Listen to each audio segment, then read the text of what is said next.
Halo semuanya, hari ini aku pertama kali membuat jus pro ya. Jus pro ini adalah minuman probiotik yang tanpa gula ya. Jadi aku mencoba membuat sendiri tanpa gula supaya dikonsumsi keluargaku itu sehat semuanya. Proses pembuatannya perlu 2 hari fermentasi.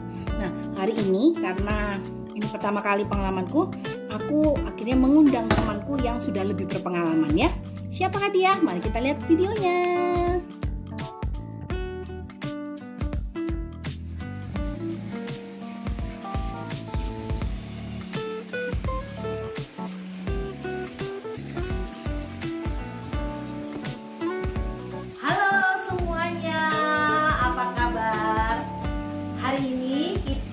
Akan belajar cara membuat jus pro. Nah, apa itu jus pro? Jus pro adalah minuman probiotik yang berguna untuk kesehatan kita ya. Nah, apa aja sih bahannya? Pasti pada ingin tahu kan ya, bahannya apa aja. Nah, yang pasti kita akan menggunakan ini nih. Nah, ini adalah Promik. Promik ini merupakan starter ya dari jus pro tersebut. Teman-teman bisa membeli Promik ini secara online ataupun di toko-toko di sekitar tempat teman-teman tinggal ya. Oke, kita akan pakai Promik ini. Kemudian yang pasti air mineral ya, air mineral ini kita akan gunakan, dan juga buah-buahan. Buah-buahannya apa aja? Buah-buahannya itu bebas ya teman-teman ya, boleh pilih buah apa aja karena setiap buah itu mempunyai fungsi yang berbeda-beda untuk kesehatan. Sisinya nih, komposisinya apa nih ya untuk bikin jus pro ini? Nah, komposisinya adalah seperti berikut ya.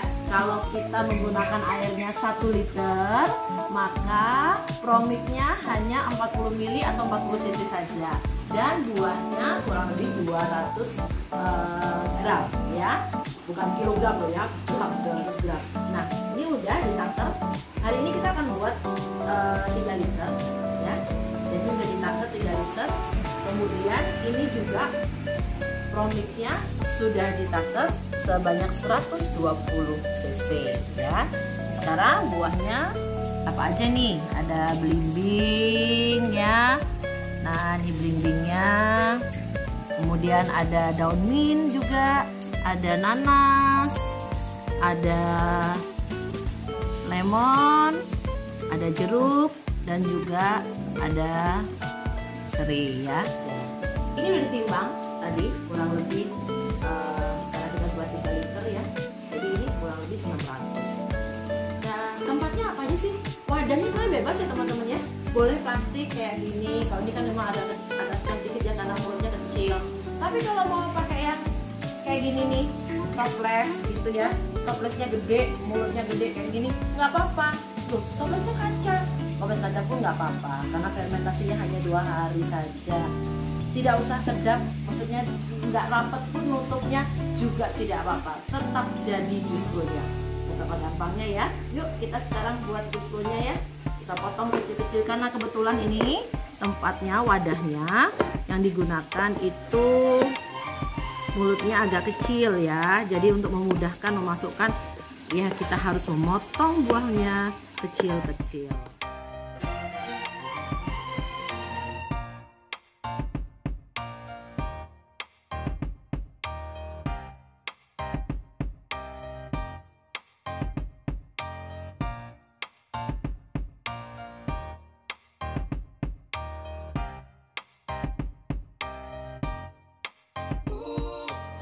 Nah, mungkin ada yang tanya juga, jus pro ini buahnya apakah harus macamnya banyak seperti ini? Enggak juga ya teman-teman. Kalau pada awal-awal teman-teman itu baru mengkonsumsi jus pro, itu ada yang namanya, ada fase yang disebut dengan healing ya. Healing itu kayak detox gitu loh teman-teman. Jadi reaksinya macam-macam sih. Ada juga yang jadi agak diare kayak gitu. Tapi nggak apa-apa. Dikonsumsinya mungkin jus pro-nya itu kalau udah jadi kadarnya dikecilin dulu ya, seperti 50 ml dulu gitu ya, sehari sekali dulu. Kemudian nanti naik lagi jadi 100 ml sehari 2 kali kayak gitu ya. Nah, banyak loh kesaksiannya dan banyak juga orang yang sembuh karena dia rajin mengkonsumsi jus pro ini ya. Terutama penderita sakit diabetes itu terkendali banget gulanya. Untuk yang baru-baru awal-awal bikin, saran aku sih cukup 1 macam atau 2 macam buah dulu ya. Tapi kalau buat yang ya kita merasa aku sehat-sehat aja sih, nggak ada penyakit komorbid bawaan, ya seperti teman pria satu ini, buahnya langsung banyak, boleh juga ya. Oke, ini kayaknya kita udah siap. Ini udah siap ya. Nah, ini spesial loh talenannya, langsung bisa menjadi wah, multifungsi, langsung bisa menjadi mangkok ya. Dan kita juga tambahkan ini daun mint. Daun mint ini harum sekali baunya ya. Daun mintnya segar-segar, gemuk-gemuk. Daun mintnya kayak saya teman-temannya, segar gemuk ya. Ini tanda diberkati Tuhan, ini segar dan gemuk katanya di hari tua. Wah, luar biasa. Oke ya, kita ikutkan semua mintnya. Oh, ini saya masih ketinggalan 1 lagi. Oke, yuk kita mulai masukkan buah-buahan ini yang sudah dipotong tadi dan juga jus pro-nya ya.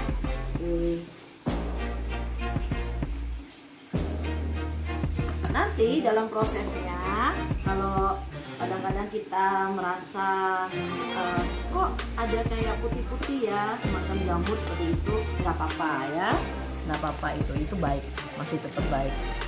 Kalau kapan jus pro ini nggak boleh dikonsumsi? Kalau dia warnanya berubah menjadi hitam ya.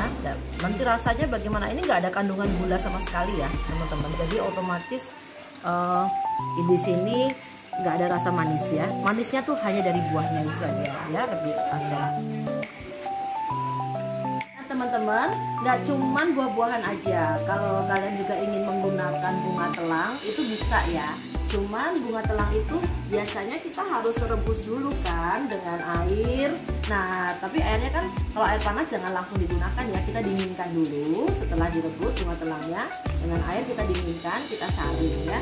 Otomatis airnya warnanya udah berubah menjadi ungu. Dan kalian bisa mendapatkan manfaat dari bunga telang tersebut.